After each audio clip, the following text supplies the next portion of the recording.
Online ang isang pari na sumayaw ng viral dance craze na Ting Ting Tang Tang sa isang simbang gabi sa Danau City sa Cebu. Ano naman kaya ang masasabi riyan ng simbahan? Nasa frontline ng balitang yan si Mon Gualvez.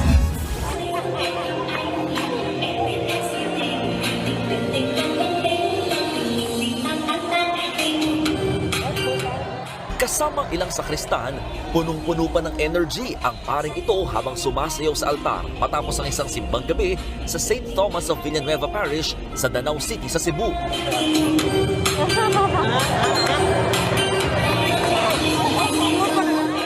Dinig sa video na ito, nakuha ni Yeng Abinales ang palakpakan at hiyawan ng ilang nagsisimba.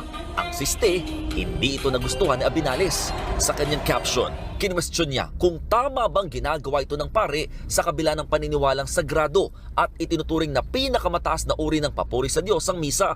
Ang video na yan, umabot na sa mahigit 1.3 million ng views sa Facebook. May 23,000 shares na rin ang video. Bagamat maraming natuwa, umabot naman sa mahigit 1,000 ang tila nagkaali tulad ni Abinales sa ginawa ng pare. Kung ang Archdiocese naman ng Cebu ang tatanungin, wala silang nakikitang mali sa ginawa ng pare. Yun nga lang, aminado sila na maaaring naka-offend nga ito para sa ibang mananampalataya. Sabi pa ng Archdiocese, sa labas naman ng misa ito ginawa ng nasabing pare.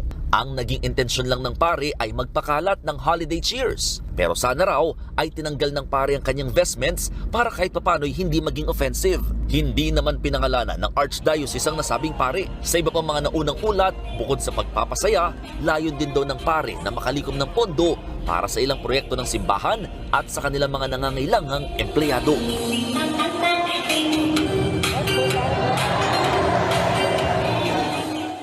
Nagbabalita mula sa frontline, Mon Gualvez, News 5. Bisaya, nagdago, way pati, way magbuo.